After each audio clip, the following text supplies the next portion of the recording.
What's good? We back with another boxing clinic and more boxing video. We killing the boxing game right now, but trust and believe me, we're gonna switch gears real hard come Thursday at least, man.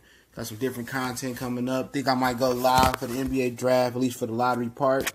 Get some reactions. So, and I got a special video coming up with one of my homeboys. We're gonna hook up and talk some football next couple of days, man. So hopefully we get on the same track. It's gonna be a very subjective and interesting topic, man. We got some things that's brewing, so I got big announcements to make as well once we end up, putting the finishing touches on some things. But we back. It's the Boxing Clinic, your boy CJ Goodfella, and talking about how Bob Arum created this competition. Now, I know a lot of y'all don't know a lot about the business side of boxing, and a lot of y'all do, And Bob Arum is definitely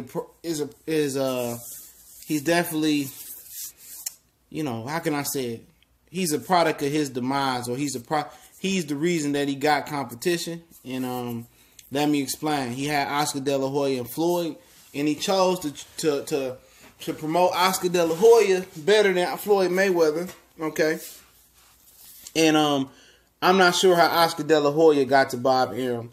I know he was a gold medalist, and Bob Arum was probably one of the top promoters at the time, and still is the most experienced promoter at the time. But I know Floyd Mayweather said it was a greedy family member that got him to top rank, and they got a side cut, and he got put in a terrible deal with Bob Arum.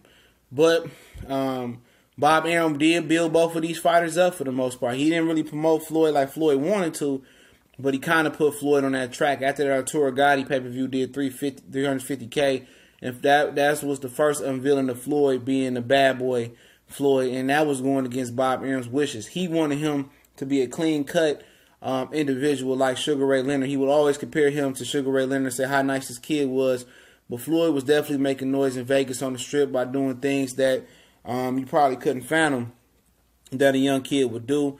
Oscar, gold medalist, he made $10K in his first professional fight. Mayweather made $1,000 to $500, something like that. That's the difference that Bob said between the gold medal and the bronze medal. But somehow Bob Arum,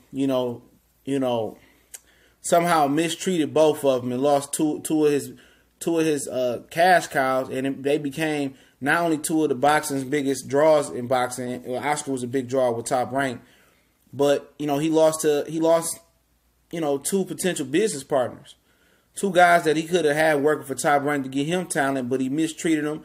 He stole money from at least Floyd Mayweather. I'm pretty sure he stole money from Oscar as well too.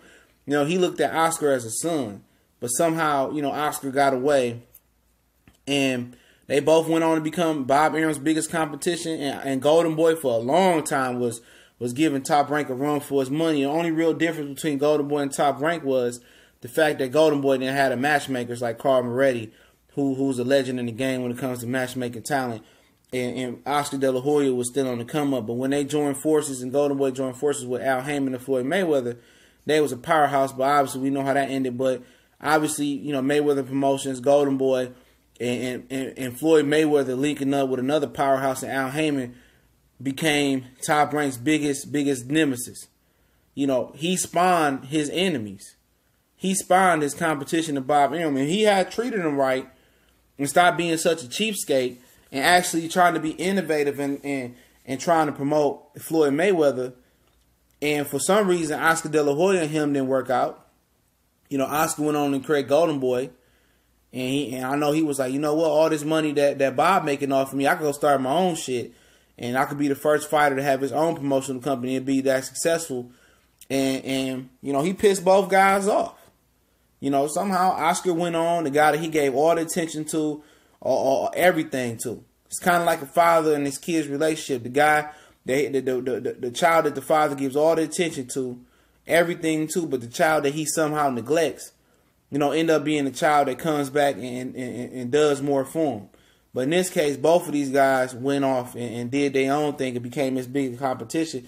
And when they linked up, they had them on the ropes. Because remember, we was talking about the Cold War. The Cold War was one of the most used words in social media in the box community. The Cold War. Or you know what? That fight can't happen because of the Cold War. They did make some fights. Some fight went to Purse Pit, Lara, and Vanes Matarosian was one of them. And a couple other fights that Golden Boy did make with with Top Rank at the time. But obviously, you know, Mayweather, Al Heyman went on and did their own thing, and now Bob Arum is pretty much, you know, competing with guys that he showed the ropes to the boxing game with, and now they giving him a run for his money. If not, you know, PBC got them on the ropes, you know. But they the only real competition for PBC right now. And you guys say, what does PBC got to do with this? Without Floyd Mayweather, Al Heyman wouldn't have had a lot of doors that he got open. So don't think it's a one-way relationship. Floyd Mayweather's skills and his ability and his marketing scheme, along with Al Heyman business savvy, you know, mindset, that was the door that opened Al Heyman to other fighters. Now, he was working with other fighters at the time, you know. First fighter he worked with was Vernon Forrest. I think he had Hakeem Rodman. I think he had Chris Arreola. Then he worked. Then when he got Floyd, you know, the boxing floodgates open. He sparked the flame right there with Floyd, and they was able to do some great things in boxing. But imagine if Bob Arum treated Floyd the right way. Imagine if Oscar De La Hoya didn't feel some type of way and go start his own promotional company. Bob Arum had a game on lock. Bob Arum is the last dude standing. You know, back from all them old promoters, you know, Gary Shaw, you know, Lou DiBella, you know, Don King. That was his biggest competition, Don King. He outlasted Don King, excuse me. He outlasted him. Just to come back to Harlem, two of his best fighters that he had on his roster come back and bite him in his behind side. See how karma worked. Now, if he would have treated these guys better and spent money and promoted them like they need to be promoted and pushed and kind of looked at Floyd Mayweather and told him, you know what, we're going to try it your way. We're going to try to promote through the way you trying to promote. We're going to put these billboards up. And spilled a little bit extra cash, he wouldn't even have the competition he got going right now. He probably would have been a monopolized boxing. It would have been a couple major, you know, mid-major promoters around here running around with some solid fighters. But he created this. He made Floyd Mayweather go out there and sign with Al Heyman. You know, when that happened, then Oscar went and created Golden Boy. And Lord knows if they would have all just worked together, Golden Boy and Al Heyman and Floyd, and they continued would have had a working relationship, and Oscar didn't go do that weirdo stuff, shit, Top Rank could probably be done. Top Rank, that's why Top Rank, if y'all notice, they don't dip or dabble into the American amateur system. They don't try to go get that American talent like Lubin, like you know, they got Shakur, but that Shakur is a product of Floyd Mayweather not wanting to sign him and not having the money to sign him.